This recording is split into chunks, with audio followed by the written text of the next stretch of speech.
이번 무안공항 비행기 참사의 희생자들 중에는 눈물겨운 사연들이 참 많았던 것 같습니다. 그 중에서도 예비 신랑 신부가 있었는데 이 두 사람의 시신이 발견이 됐어요. 신부는 신체가 거의 온전하게 보존된 상태였고 신랑은 치아만 남고 다 타버린 상태였습니다. 근데 그 시신의 모습이 신랑의 신부를 꼭 끌어안고 있어서 그 화마 속에서도 신부의 신체는 보존될 수 있었던 겁니다. 그리고 신랑은 치아만 남고 다 타버린 거죠. 화마 속에서도 사랑하는 이를 끝까지 지켜내기 위해서 마지막 순간까지 최선을 다했던 그 예비 신랑의 모습을 보는 것 같았습니다. 그래서 마음이 참 많이 아프기도 했고 또 한편으로는 참 마음이 엄숙해지는 것 같기도 했습니다. 사랑은 자기 자신보다 상대방을 더 먼저 생각하고 또 사랑하는 이를 위해서 자기를 희생하는 것입니다.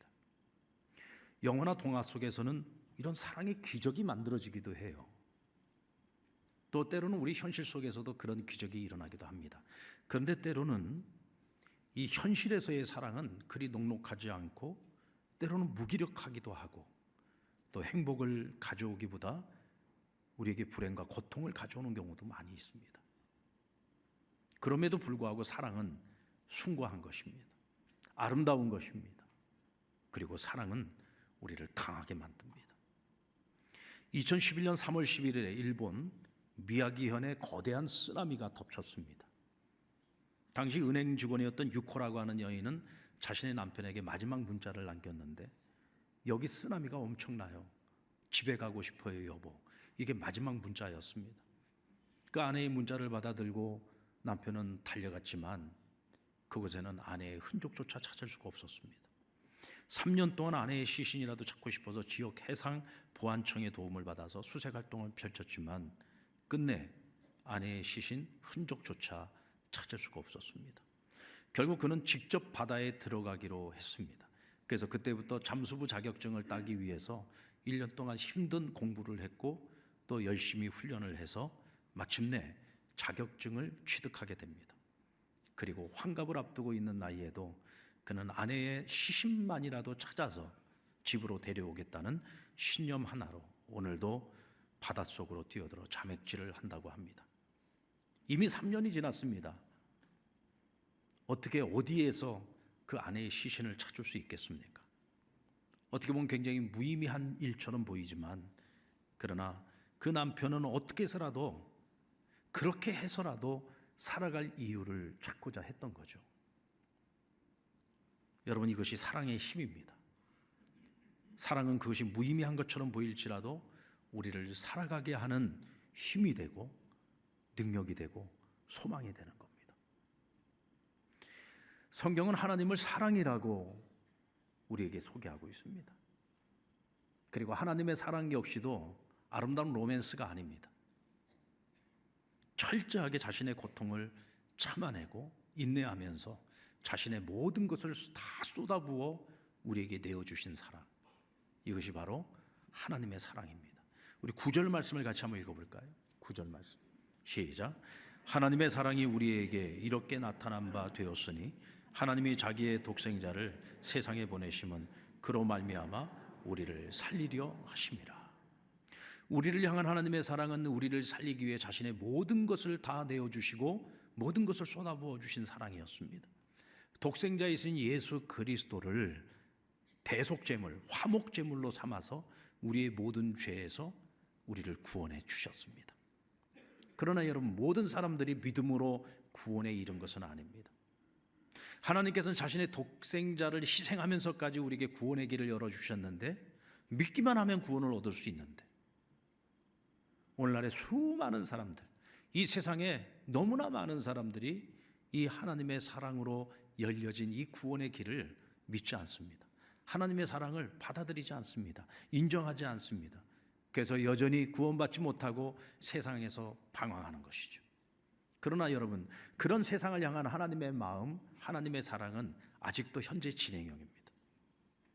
그들이 하나님을 거부한다고 해서 하나님 그들을 포기하느냐? 그렇지 않습니다. 오늘날에도 하나님의 자녀들, 하나님의 일꾼들을 세상 속으로 끊임없이 보내고 계시지 않습니까? 작은 예수의 삶을 살아가라고 우리를 오늘 이렇게 주일 예배를 마치고 나면 또 한 주간 동안 우리를 세상 속으로 보내십니다. 그리고 세상 속에서 내가 너희에게 베푼 그 사랑을 가지고 세상에 그 사랑을 흘려보내서 아직도 하나님을 알지 못하고 아직도 구원 밖에 있는 수많은 영혼들을 구원하라고. 우리 하나님은 포기를 모르십니다. 오늘도 하나님은 우리를 통해서 그 일을 이루어 가기를 원하시는 거죠. 그러므로 이 세상 속으로 보냄받는 작은 예수로 살아가는 오늘 저와 여러분의 정체성은 사랑이어야 합니다. 그리스도인이 뭐냐 하고 물어보면 우리는 사랑이라고 말할 수 있어야 됩니다. 그것이 우리의 모습이어야 합니다. 우리 7절로 8절 말씀을 같이 한번 읽어볼까요? 시작. 사랑하는 자들아 우리가 서로 사랑하자.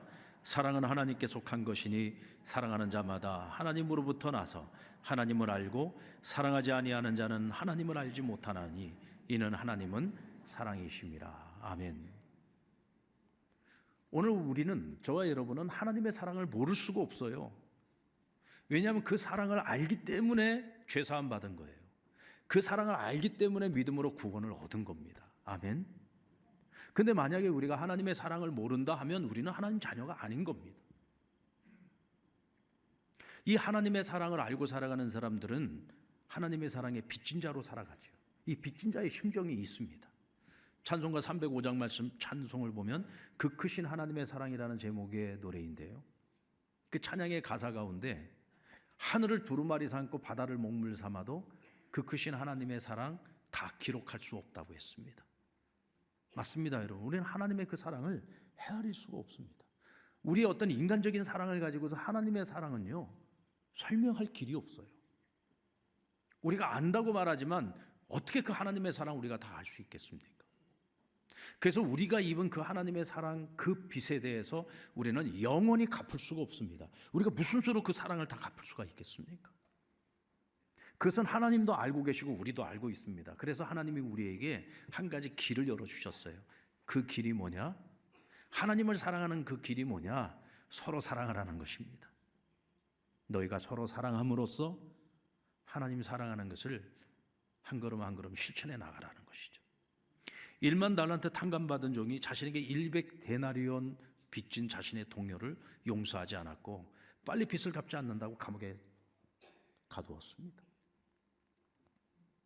그는 영원히 갚을 수 없는 빚을 탕감받은 사람이에요. 주인에게 한없는 은혜를 입었습니다. 그렇다면 오늘 은혜를 입은 자로서 그는 영원히 갚을 수 없는 빚을 탕감받은 자로서 그 사랑을 타인에게 흘려보내야 되는 거죠. 그게 마땅한 일이고 당연한 겁니다. 만약에 그 사랑을 흘려보내지 않으면 그것은 고인물입니다. 고인물은 썩게 되어 있습니다. 마땅히 사랑해야 되고 은혜를 베풀어야 될 사람에게조차 사랑과 은혜를 베풀지 못하는 사람이라면 대체 누구에게 그 사랑을 흘려보낼 수 있겠습니까? 사도 요한은 오늘 본문 8절 말씀에서 사랑하지 아니하는 자는 하나님을 알지 못하나니 하나님은 사랑이시라 그랬습니다. 사랑하지 아니하는 사람은 하나님을 알지 못한다 그랬어요. 그래서 여러분, 1만 달란트 탕감받은 종, 그 주인이 그 빚을 탕감해 줄 때는요, 다시는 돌아보지 않습니다. 다시는 묻지 않습니다. 깨끗이 지워준 것이요. 그러나 그가 악행을 행했다는 소식을 들었을 때 탕감받았던 1만 달란트는 다시 회복됩니다. 그리고 그를 다시 감옥에 집어넣고 이 빚을 탕감할 때까지 그 감옥에서 나오지 못할 거라고 했습니다. 여러분, 우리가 하나님의 은혜로 우리의 죄를 탕감받고 구원받은 하나님의 자녀라고 해서 이것이 영원할 거라는 생각을 해서는 안 됩니다. 오늘 예수님께서 말씀하신 이 말씀의 이 비유의 잣대로 보면, 만약에 우리가 하나님께 그 크신 사랑을 받고서도 이 사랑을 내 안에만 머물러 고인물이 되게 하고 썩어질 물이 되게 만든다면, 이것을 전혀 흘려보내지 않고 살아간다고 하면 어쩌면 우리가 탕감받았던 우리의 죄의 문제는 다시 원상복귀 될 수도 있습니다. 하나님께서 난 너를 모른다고 말씀하실 수도 있습니다. 그래서 우리는 사랑이어야 되는 것이고, 하나님께 빚진 자의 마음으로 우리는 그 사랑을 흘려보내는 삶을 살아가야 됩니다. 그래서 오늘 본문에 서로 사랑하라는 이 말씀은 권면이 아니에요. 그건 명령입니다. 마땅히 해야 될 일이란 말이죠. 만약에 우리가 이와 같은 사랑을 실천하지 않으면 우린 그리스도인이라고 말할 수 없어요. 여러분, 사랑은 명사가 아닙니다. 사랑은 동사예요. 사랑은 하는 겁니다. 실천하는 것이죠. 그래서 사랑한다라고 하는 것은 덮어주는 것이고요, 주는 것이고요, 살리는 것입니다. 서로 사랑하라는 말은 서로의 허물을 덮어주라는 거예요. 그리고 서로에게 아낌없이 주라는 것입니다. 그리고 서로를 살리라는 것입니다. 왜냐하면 하나님께서 우리에게 그렇게 사랑해 주셨기 때문에 우리도 그렇게 사랑을 해야 하는 것이죠. 하나님께서는 예수 그리스도의 보혈로 우리의 모든 죄를, 허물을 덮어주셨습니다. 여러분, 죄는요, 들춰내면 들춰낼수록, 정죄하면 정죄할수록 추해지고 강팍해집니다. 허물도 마찬가지입니다. 다른 사람의 허물을 들춰내면 들춰낼수록, 정죄하면 정죄할수록 추접어지는 거예요. 강팍해지는 겁니다. 사람을 변화시키는 것은 여러분, 정죄함에 있지 않습니다. 사람을 변화시키는 것은요, 용서와 사랑을 통해서 덮어줄 때 그 사람에게서 변화를 기대할 수 있는 거예요. 레미제라블의 주인공 장발장은 굶주리는 7 조카들을 위해서 빵 한 조각을 훔친 죄로 19년을 감옥살이를 했습니다. 얼마나 세상이 믿고 세상에 대한 분노와 세상에 대한 복수심으로 불탔겠습니까? 그 19년을 살고 나와서도 그는 정과자라고 하는 그 오명을 가지고 세상으로부터 정말 극심한 냉대를 받아야 했습니다. 그러던 어느 날 미주엘 주교의 집에서 하룻밤을 신세지게 됩니다. 근데 그 집에 있는 은쟁반을 보고 너무 탐이 났어요. 그래서 그것을 훔쳐가지고 도망을 치다가 경찰들에게 붙잡히게 됩니다. 그리고 다시 미주엘 주교의 집으로 왔을 때 주교는 그의 그 허물을 덮어줬습니다. 그리고 그가 훔쳐갔던 은쟁반은 내가 선물로 준 것이라고 말하고 은초대까지 하나를 더 덤으로 주면서 그를 축복하고 보냈습니다. 자신의 죄를 덮어주고 자신을 끝까지 믿어주고 사랑을 베풀어줬던 그 미주엘 주교의 그 사랑에 감명받은 장발장은 그 이후의 삶이 완전히 180도로 바뀌게 됩니다. 세상에 대한 분노와 원망과 그리고 복수심으로 가득했던 그의 마음과 그 심령은 그 사랑 때문에 그 모든 단단하게 굳어있던 마음이 녹아버리고, 나도 이제부터는 누군가에게 힘이 되어주고 누군가에게 사랑을 흘려보내는 삶을 살아가야 되겠다 마음을 먹고 새로운 신분을 가지고 열심히 살아서 시장도 되고 자신이 가지고 있는 재물과 자신이 가지고 있는 부와 영광을 끊임없이 가난하고 어려운 이웃들에게 나누고 베풀면서 살아가고자 애를 쓰게 되죠. 여러분들, 작가인 빅토르 위고는 왜 이 소설을 통해서 대체 무엇을 말하고자 이 소설을 썼을까요? 바로 그것은 사랑의 힘을 이야기하기를 원하는 겁니다. 오늘 설교 제목처럼 사랑이 희망이다라고 하는 것을 말하고 싶은 것입니다. 사랑은 사람을 바꿀 수 있습니다. 사랑은 허물을 덮어주는 것이고 그 사랑이 사랑을 변화시킵니다. 왜 여러분 이 레미제라블이라고 하는 이 소설이 뮤지컬과 영화로까지 만들어 전 세계인들에게 사랑을 받는 걸까요? 사람들은 알거든요. 여러분들, 철없는 아이들도요, 김정은이도 무서워한다는 중학생 아이들한테도요, 아이들을 가르쳐 보면은 이 아이들에게요 그 마음이 있어요. 천방지축인 거, 아무 생각 없는 것처럼 보이지만 사랑이 위대하다는 것을 알고요, 사랑이 엄청난 힘을 가지고 있다는 것을 알고 있습니다. 그래서 아이들에게 사랑의 이야기를 들려주면 전혀 안 들을 것 같은 그 아이들이 귀를 기울이고 듣습니다. 저는 예전에 제가 중학교에 가서 아이들에게 성경을 가르칠 때 1년 동안 아이들에게 성경을 가르치면서 그때 경험했던 거예요. 사람의 마음에는요, 아름다운 것을 추구하는 마음이 있어요.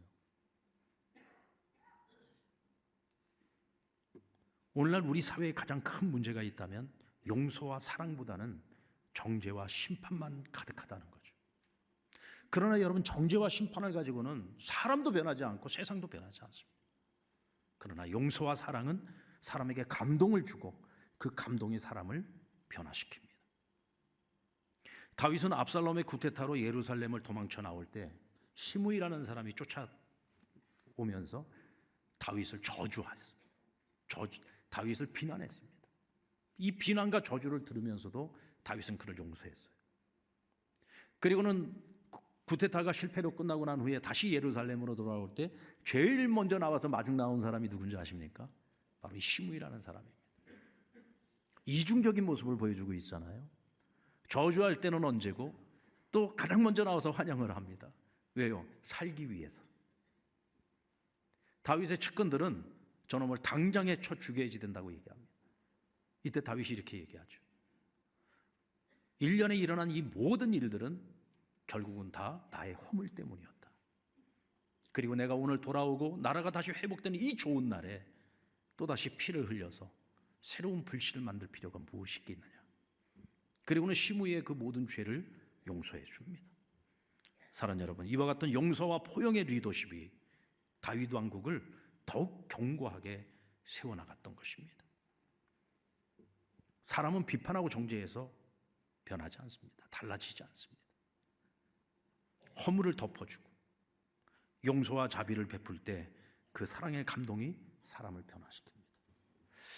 여러분, 금년으로 제가 우리 상남교회 부임하고 이제 18년 목회를 해왔습니다.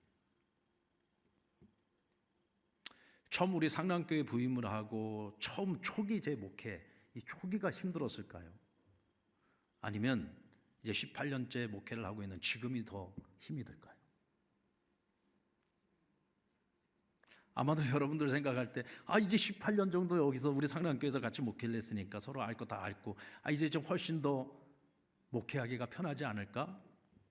이런 생각을 하실 수도 있어요. 근데 가만히 생각을 해보면 초기 목회 때는요, 아무것도 모르고 정말 열심히 해야 되겠다는 생각 하나만 갖고 열심히 했습니다. 그때는 우리 교인들도 잘 몰랐어요. 우리 교인들이 어떤 분들이 있고 또 그분들이 어떤 성향을 가지고 있고 그분들이 어떤 삶을 살아왔고 전혀 모른 채 저는 그냥 단지 나에게 주어진 그 사명만을 위해서 열심히 한눈 팔지 않고 달려왔습니다. 근데 세월이 흘러가면서요, 이제는 목회를 하면서 우리 교인들을 알게 되겠죠. 저만 여러분들을 아는 것이 아니라 여러분들도 저를 알아가기 시작합니다. 어쩌면 우리 상남교회 오랜 신앙생활을 해오신 분들은 어쩌면 저를 사랑하기가 어려울 수도 있어요. 왜냐하면 장점도 있지만 단점도 있잖아요. 우리가 한 식구가 되어서 살아가다 보면은 자꾸 허물도 보이거든요. 어찌 이창규 목사라고 허물이 없겠습니까? 이제 그런 허물들을 자꾸 보다 보면 알면서 사랑한다는 것은 참 어려운 거거든요. 저도 역시 마찬가지입니다. 목회를 하면서 때로는 성도들의 어떤 모습 속에서 보지 말아야 될 것도 보게 될 때가 있어요. 보고 싶지 않은 허물들이 보여질 때가 있단 말이죠. 차라리 모를 때 사랑하는 것이 쉽지요, 알면서 사랑하는 건 정말 어려운 일입니다. 우리 예수님께서 왜 힘드셨겠습니까? 3년 동안 제자들과 함께 하시면서 그들의 허물을 다 알면서도 마지막까지 끝까지 용서하고 그들의 허물을 덮어주고 사랑하고자 했었잖아요. 그게 힘든 거죠. 그래서 저는 요즘 기도 제목이 그겁니다. 하나님, 허물이 안 보이게 해주세요. 어떤 허물들이 성도들에게서 보인다면 하나님 그 허물 제 눈을 가려서 안 보이게 해주세요 라고 기도합니다. 차라리 모르는 것이 낫거든요. 그만큼 허물을 덮는다는 것이 이게 쉽지 않은 일입니다. 그럼에도 불구하고 여러분, 성숙한 사랑이 뭡니까? 성숙한 신앙이 뭡니까? 그건 덮어주는 겁니다. 허물을 덮는 겁니다. 사랑하는 성도 여러분, 금년 한 해를 살아가면서 부부간에도 허물을 덮어주십시오. 우리 자녀들이 허물이 있을 때 그 허물을 덮어주십시오. 부모의 허물이 보입니까? 부모의 허물도 덮어주십시오. 우리 같은 신앙 공동체 안에서 우리 성도들끼리도 때로는 허물들이 보이죠. 허물을 덮어주세요. 허물은 들춰내면 들춰낼수록 추해지는 겁니다. 허물을 들춰내서 정죄하면 정죄할수록 추해지는 겁니다. 그러나 덮어주면 따뜻합니다. 덮어주면 푸근합니다. 덮어주면 위로가 있습니다. 덮어주면 희망이 보입니다.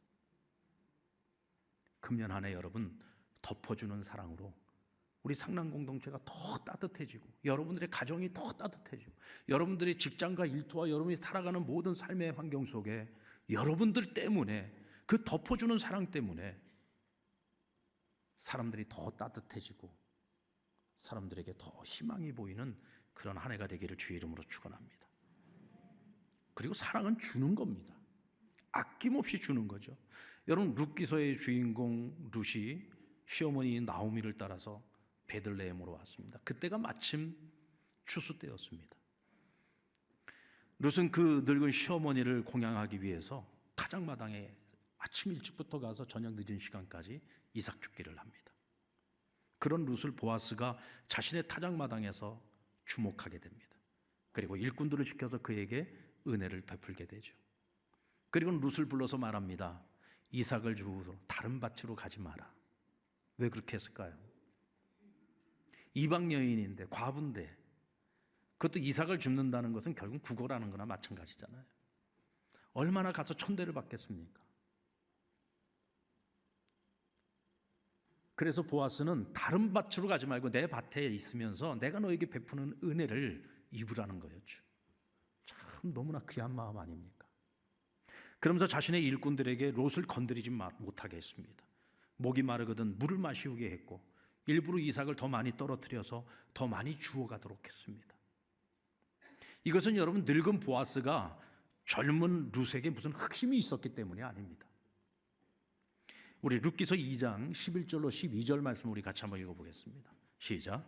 보아스가 그에게 대답하여 이르되 내 남편이 죽은 후로 내가 시어머니에게 행한 모든 것과 내 부모와 고국을 떠나기 전에 알지 못하던 백성에게로 온 일이 내게 분명히 알려졌느니라. 여호와께서 내가 행한 일에 보답하시기를 원하며 이스라엘의 하나님 여호와께서 그의 날개 아래에 보호를 받으러 온 내게 온전한 상 주시기를 원하노라 하는지라. 보아스는 룻에 대해서 소문을 통해서 다 듣고 있었던 거예요. 이 여인은 이방 여인입니다. 베들레헴 땅, 이 유대 땅을 한 번도 와본 적도 없었고 이곳에 어떤 사람이 살고 있는지도 모릅니다. 남편도 죽었습니다. 자신이 기댈 곳이라고는 과부가 된 시어머니밖에 없습니다.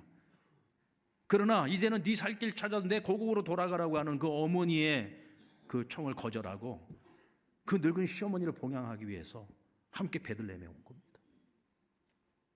자신이 평생을 믿고 살았던 자신이 믿었던 신을 버리고 이제는 여호와의 날개 그늘 아래와 하나님의 은혜를 구하고 있는 여인이었습니다.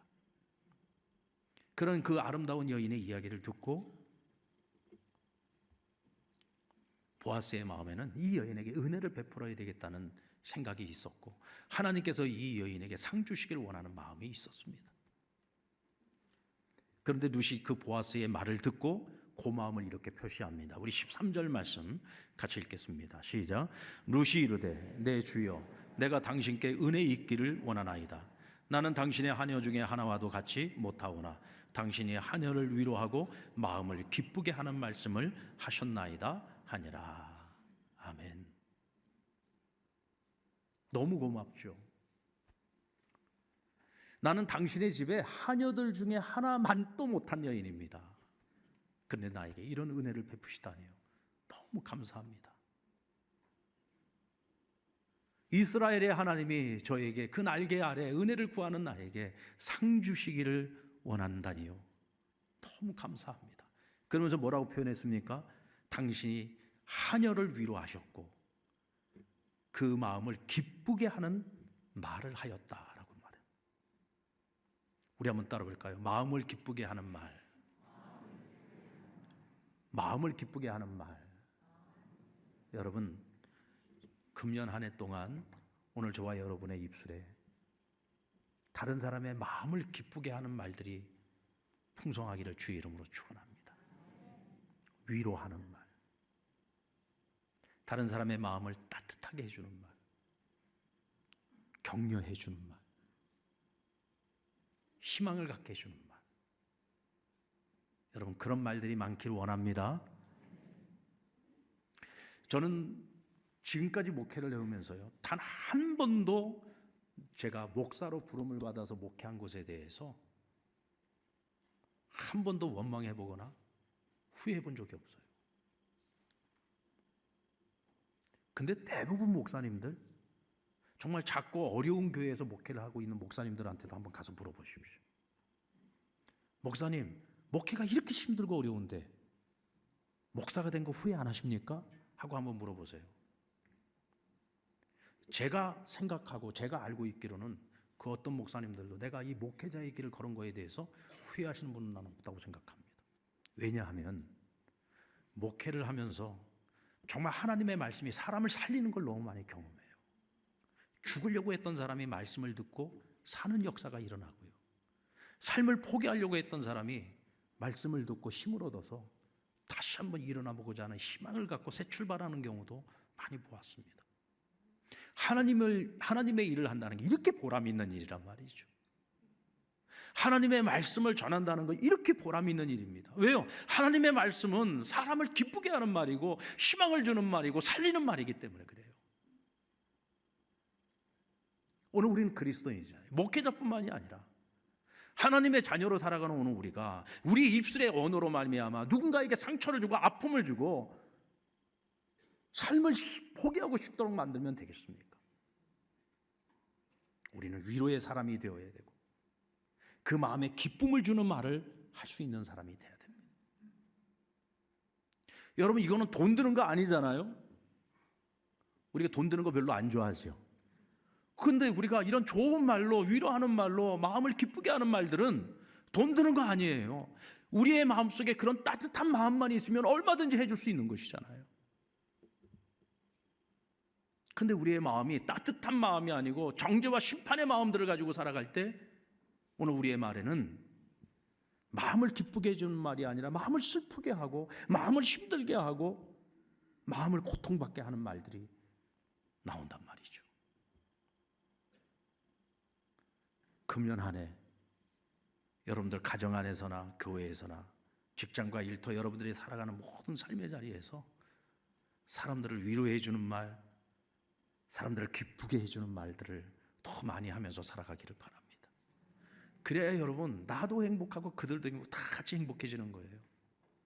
룻은 시어머니를 열심히 섬기면서 주었고 보아스는 이 현숙한 여인에게 은혜를 베풀려고 힘썼고 시어머니 나오미는 그 며느리가 어떻게 해서라도 그 미래가 행복해지기를 바라는 마음으로 참으로 이 아름다운 인격을 가지고 있는 보아스 귀여운 물을자와 어떻게든 인연을 잘 만들어서 룻의 남은 인생이 행복해지기를 바랬고 이 세 사람을 보면 다들 서로가 주려고 애를 쓰잖아요.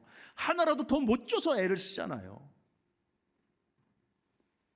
여러분, 아낌없이 내어주는 것이 복인 줄로 믿습니다. 아낌없이 내어줄 때 여러분 우리가 베푼 그 은혜와 축복이 결국 우리에게로는 언젠가는 다 돌아오게 되어 있습니다. 여러분, 사랑은 주는 것입니다. 그리고 사랑은 살리는 것이죠. 하나님께서 우리를 살리시기 위해서 자신의 독생자이신 예수님을 화목 제물로 삼으셨잖아요. 속죄 제물로 삼지 않았습니까? 철저하게 자기를 죽이고 철저하게 자기를 희생하고 철저하게 자기를 버림으로써 죽어가는 영혼들, 심판받을 영혼들을 살려내신 것입니다. 여러분, 어떻게 희생이 없이 남을 살릴 수가 있습니까? 그냥 사는 역사가 일어나는 것이 아니지 않습니까? 특별히 요즘 같은 세상은 이 적자생존의 세상이잖아요. 남을 짓밟고서라도 내가 살아남아야 되는 그런 세상인데 내가 죽고 남을 살린다? 여러분, 2001년도에 일본에서 지하철에 한 술 취한 일본인이 철로에 떨어졌어요. 기차가 들어오고 있었습니다. 이때 한 한국 청년이 그 철로에 뛰어들었어요. 아무도 그 사람을 살릴 생각을 안 하고 있을 때 한국 청년이 뛰어들어서 그 술 취한 일본 사람을 살려내고 자신은 미처 거기서 빠져나오지 못해서 전철에 치여 죽었습니다. 바로 고 이수연 씨죠. 그 젊은 청년이, 우리 한국 청년이 그 술 취한 일본 사람, 어떻게 보면 무가치한 일처럼 보일 수 있지만 그러나 한 생명을 살리기 위해서 자기 생명을 희생한 거죠. 그래서 세상에서는 그와 같은 사람에게 의인이라는 이름을 붙여줍니다. 하나님께서는 모든 사람을 구원하시기 위해 자신의 하나밖에 없는 독생자를 희생시키며 우리를 구원해 주셨습니다. 그 사랑의 빛을 가지고 살아가는 오늘 우리이기에 우리는 지금도 죽어가는 수많은 영혼들, 그 영혼에 대한 책임감을 가지고 그들을 살리기 위해서 각자 삶의 자리에서 자신의 자존심도 죽이고 나의 이익도 좀 손해보면서 그렇게 자기를 희생하며 오늘도 맡겨진 그 사명을 감당하는 것입니다. 오늘 그것이 2025년 희망이 되는 교회가 되고자 하는 우리 상남교회의 성도라면 우리가 마땅히 해야 할 사랑의 실천인 줄로 믿습니다. 우리 같이 한번 고백을 해볼까요? 사랑은 덮어주는 것입니다. 사랑은 주는 것입니다. 사랑은 살리는 것입니다. 여러분, 금년 한 해 오늘 우리의 삶 속에 우리 안에 이와 같은 아름다운 사랑의 모습들이 차고 넘치기를 원합니다. 그래서 우리 모두가 함께 행복해지기를 원하고 더 많은 사람들에게 이 행복을 함께 나누어주고 희망을 나누어주는 우리 상남인들이 다 되시기를 우리 주님의 이름으로 축원합니다.